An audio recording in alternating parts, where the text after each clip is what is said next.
Assalamualaikum warahmatullahi wabarakatuh.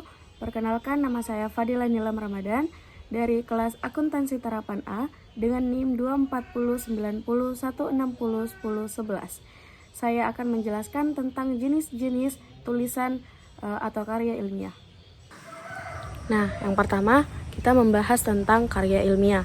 Nah, karya ilmiah adalah suatu tulisan di mana tulisan ini berisi tentang hasil penelitian atau hasil analisis yang bersifat objektif yang dapat membantu pembaca dalam pengembangan pengetahuan.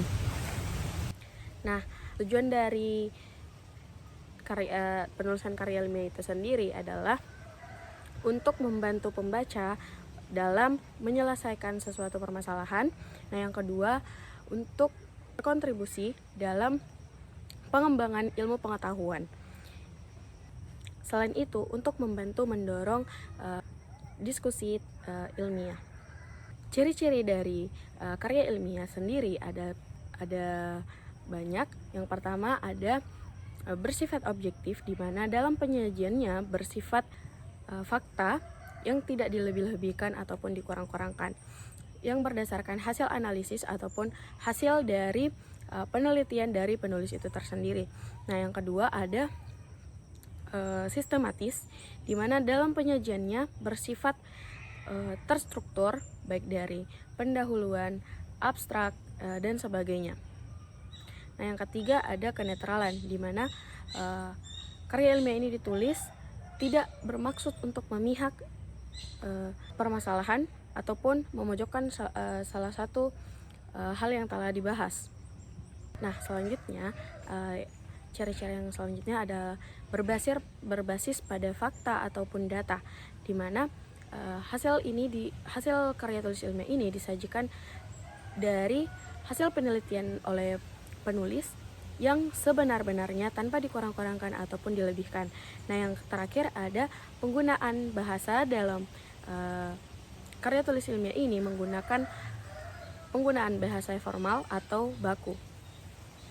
Nah, yang selanjutnya adalah fungsi dari penulisan karya ilmiah ini. Yang pertama, untuk menyelesaikan suatu permasalahan yang belum selesai ataupun masih tidak diketahui penyebab ataupun cara penyelesaiannya.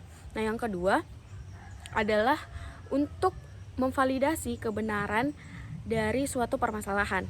Yang ketiga yaitu untuk membantu mengantisipasi kemungkinan-kemungkinan yang akan terjadi di masa yang akan datang. Nah, setelah mengetahui lebih lanjut tentang fungsi, pengertian, dan ciri-ciri dari karya ilmiah, kita akan masuk kepada pembahasan mengenai contoh dari karya tulis ilmiah. Apa saja sih contoh dari karya tulis ilmiah? Contoh jenis karya ilmiah yang pertama ada skripsi, di mana skripsi ini disusun berdasarkan fenomena atau suatu permasalahan tertentu yang dianalisis oleh seorang mahasiswa yang sedang menempuh pendidikan program sarjana untuk mengetahui apa penyebab permasalahan tersebut. Nah, yang kedua ada tesis, di mana tesis ini biasanya disusun oleh seorang mahasiswa yang sedang menempuh S2 atau program magister, di mana dalam proses penyusunannya menggunakan proses sistematis yang akurat dan dapat dipertanggungjawabkan.